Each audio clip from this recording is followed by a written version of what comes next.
It feels amazing, I got teammates that find me in the right spot at the right time, which allow me to knock down shots. I'm just excited.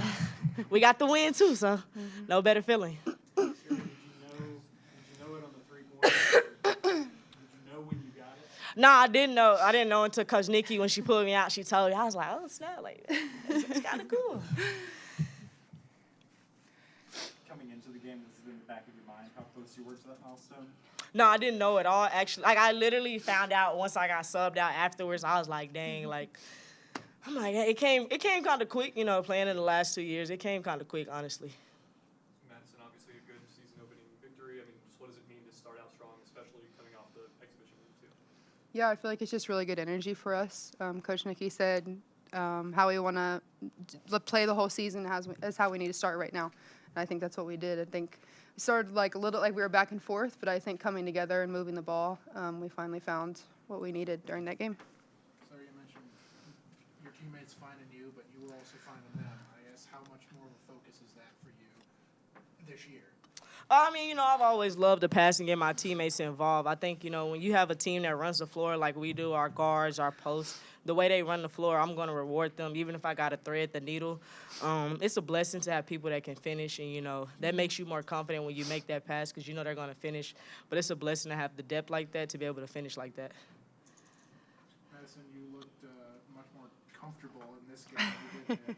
I guess how much more comfortable did you feel out there tonight than you did in the exhibition game? Yeah, I think first game helped me get my jitters out, honestly. Just like playing in like a bigger atmosphere, it's a little bit intimidating. But the second game was so much better. I feel like, having the leaders that we have just to help you, to pass to you if you make a mistake, like they're there to pick you up and talk you through it. So I think just being more comfortable was also because of my teammates. Was there any particular thing, y'all were only up 8 at half. What got y'all going maybe in that second half? I think getting out the nerves, first game in front of a crowd like that, new starting lineup kind of too. I think it was just getting over that hump of, okay, it's really here, the season's really here. I think once everybody calmed down, you started to see us play Baylor basketball. Mm-hmm. Sarah Dre had a pretty overall good game, and you fed her a couple times. I guess what sort of X factor is she for y'all this season, and what does she bring? I think you could tell she's hungry. I think her sitting out as long as she did, you could tell she's hungry. She's here to prove why she should have been playing. And she's somebody, I look to that when she's running the floor, I'm going to reward her. She brings that energy that you need. She's that person you want on your team. You don't want to play against her. You see how she was getting steals. She was doing it all night, rebounding, getting steals, handling the ball. It's like, what can't she do? Madison, Sarah kind of touched on it, getting teammates involved. But when you have 4 girls in double figures, talk about just sharing the sugar, and it feels like anyone on this team can really go on. The sugar. Yeah, we like to share the sugar. I like that saying. I might keep it. I think it just talks about how many people we have on this team and the depth that we have. Anyone can come out and have double digits anytime they want to. And I think that's something that we can use to our advantage, especially now, but especially during late in the season when we really, really need it. I feel like anyone can step out and give us double digits to help us get the lead in games. So I think it's just great that we have people who can pass the ball, score the ball, anything we need. Thank y'all. That one. Hey, sugar. Sugar. Yeah, I think every team in the non-conference prepares you a little bit differently. This was a team that really picked on matchups, and I think we've got to adjust better. There's no question we can't get beat on the same play 3 or 4 times and make the same mistake. And so, we've got to do a better job coaching them to understand, hey, that didn't work. Like, let's that kid Reed hit a 3. Let's make her curl it. Let's make her curl that screen and go to the rim, and at least give up a 2 or a contested 2 instead of a 3. And so, we had some of those breakdowns when we subbed. They took advantage of. They would loop it around the perimeter and get to an advantage they liked and get into a ball screen. And I give that team credit. They were down their starting center from last year, who was super effective in the paint, and their leading scorer, which is really their only double-digit scorer back. I don't know why she missed, but so I just thought Williams and Reed really, really stepped up for them. And I thought we did a way better job in the second half of contesting shots, switching when we needed to switch. Sometimes you want to stay home, but it's better to get a contest on them. And so I thought Jada got more and more confident as the night went along. I thought Sarah was really, really solid all night. And I thought Dre started it, and Madison kind of bookended that inside game that was so important for us to have balance. Obviously, Sarah getting 1,000 points in her career. I guess how cool is that, and what does that mean for her and for you and for Baylor? Yeah, I think she's done it in essentially 2 years. She just didn't get a ton of minutes her freshman year, and certainly that was a really, really talented team that was maybe a play away from the Final Four.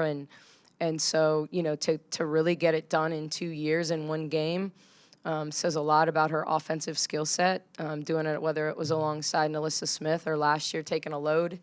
Really of the offense, with once Asia went down, I really think we'd have had a little more balance had Asia stayed healthy last year. But, and I thought she was efficient tonight. I thought other than the first shot, she was clipping along, doing such a good job of running our team and getting people shots. And then, I think she was 4 or 5 minutes into the game and hadn't taken a shot yet. So got a little frisky and took one. And I think she's just got to trust and let the game come to her. And there's nights that we're going to need her to get 20, and there's nights where we need her to get 10 assists. And, so I know Sarah cares about winning the most, and she's going to get shots, and we're going to run actions to her. And I think tonight was a night where, because probably 2/3 of the night they were in zone, you don't really have to run a lot. You just have to move the ball and get paint touches and keep the ball moving. And I thought once we settled down, I thought in the first half we took too many threes without a paint touch. And then obviously we're horrific from the foul line. And then we got better from the foul line, and we got better from the arc, and we took better shots and did a better job getting in transition. So that's always going to be important for us, is to get out in transition.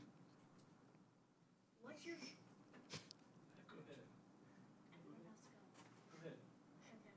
favorite nerdy analytic stat that is most important to this team, and how does it affect it?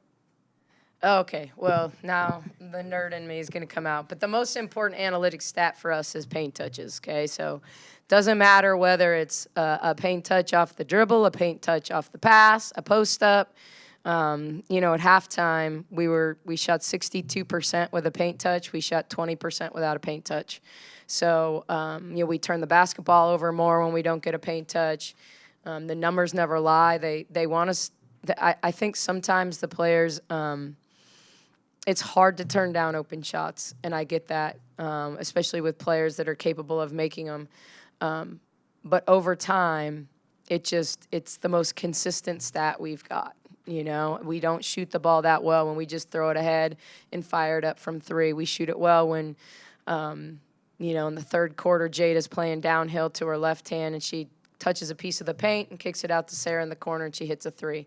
That's pretty basketball to me. But just throwing ahead and shooting it, we don't shoot it that well. So that's the thing. That's our key.